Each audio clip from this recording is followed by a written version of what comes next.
Hey everyone, hopefully you're having a good day. My name's Andy. My channel's Finding Value.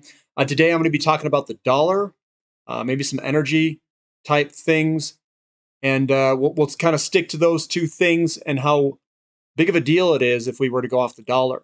So I was looking at a bunch of different articles, and some of the articles were basically alluding to other countries coming off the dollar. What's the ramifications of that?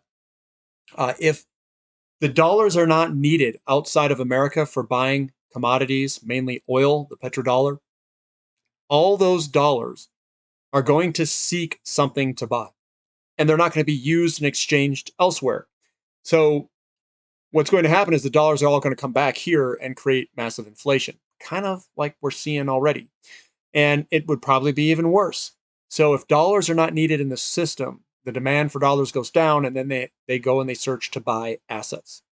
Assets or payments like whatever it is, like products or goods and services or whatever. But let's just kind of dive in here. I want to talk about the dollar here. It says India set to bypass US dollar for trade with Russia. Decision comes as Moscow is currently barred from using US currency in wake of sanctions over invasion of Ukraine. That's crazy because, there's a lot of commodities that can be traded outside of the dollar. And it's almost like we are purposefully destroying our currency. And maybe that is part of the plan. I don't know. Is the dollar in danger? China and Russia may be working to take away America's exorbitant privilege. So China and Russia are also doing things out of the dollar as sanctions are against Russia. It says sanctions are destroying the US dollar's status as a world's top currency. Okay, that's interesting. These are all starting to line up here. Saudi Arabia. Now that they're kind of our homeboy over in the Middle East with the petrodollar. Considers accepting yuan instead of dollars for Chinese oil sales. Talks between Riyadh and Beijing have accelerated as the Saudi unhappiness grows with Washington. That is interesting. So it's not just Russia doing deals. Saudi Arabia, who's also one of the main I would say is a pillar to the strength of the petrodollar, could be dethroning the dollar. It says why it matters if Saudi Arabia sells oil in Chinese yuan instead of U.S. dollars. So let's go through here. It says, but the U.S. geopolitical hegemony is based so significantly on the petrodollar, with 80% of global oil transactions denominated in dollars, that the question is ever present: what would the world look like if the petro yuan became the oil industry's currency of choice? That's a really good question. It would be completely different than what we have today, and the benefits that America has with having the dollar being backed with oil. It says the US economic dominance was built on the petrodollar.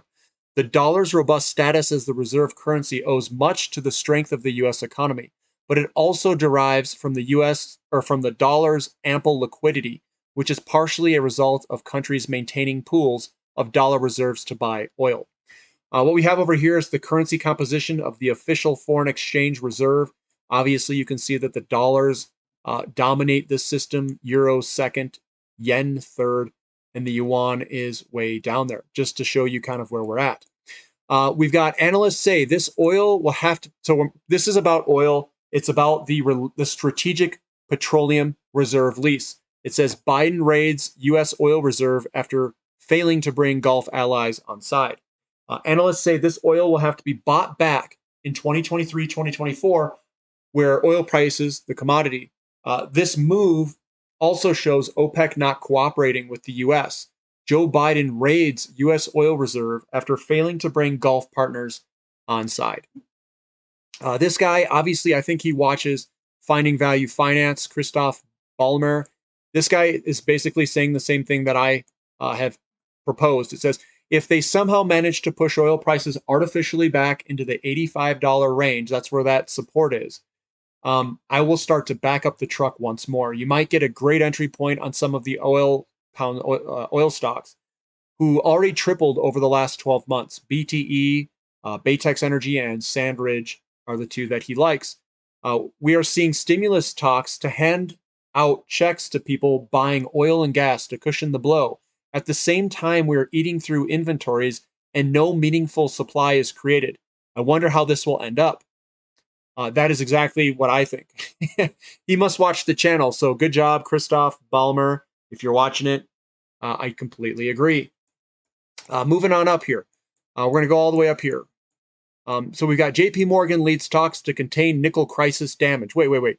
JP Morgan leads talks to contain the nickel crisis damage. The meltdown bled into the financial system, with nickel giant Tsingshan brokers owed several $billion in the upfront cash required to make trades in the nickel crisis. JP Morgan leads weekend effort to resolve the global nickel crisis. Yeah, let's do some artificial controlling.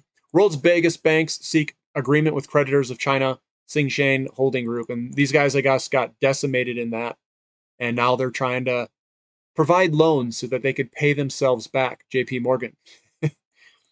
Democrats plan to lower gasoline prices by 1, increasing demand, gas cards, and 2, reducing supply, removing deductions, thus increasing drilling costs. We have entered a parallel universe. I love it. I love it. So here's something else. This was kind of cool. This was posted by Eric Nuttall. Federal government announces major policy changes, acknowledges errors made. It says foreign oil imports to be banned by 2024. This is Canada. Energy East pipeline to be deemed a national interest. Official recognition of natural gas's role in global emissions reduction. LNG to be fast-tracked. Reconciliation to be made and official policy to come soon in the House of Commons. Now, this is what's kind of cool here. And they actually apologize. This is crazy. So check this out. The federal government announced early Friday morning major policy changes toward the Canadian energy sector. For too long, we have vilified you. We have not been there for you. We have taken for granted the bounty of royalties and taxes for your hard work provides for all Canadians. For this, we say we're sorry.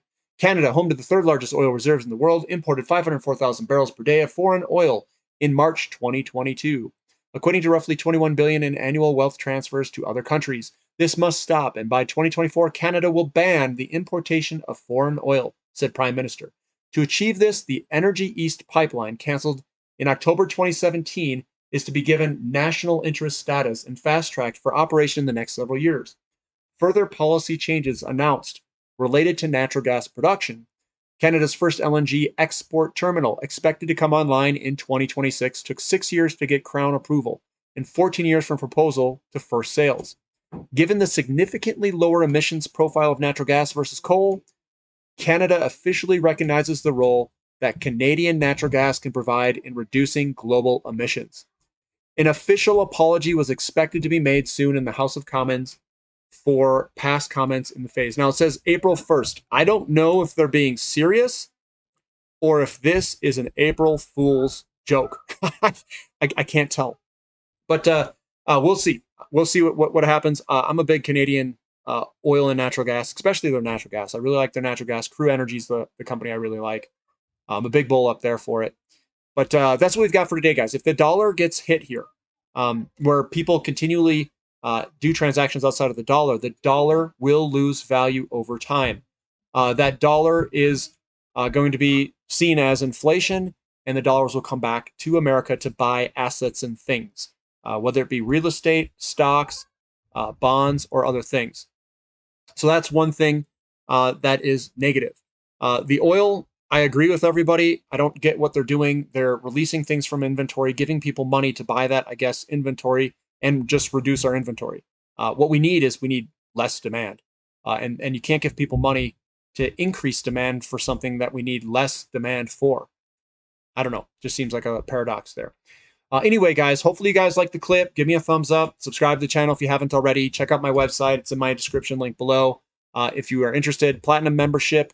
That's the one that I would probably look at.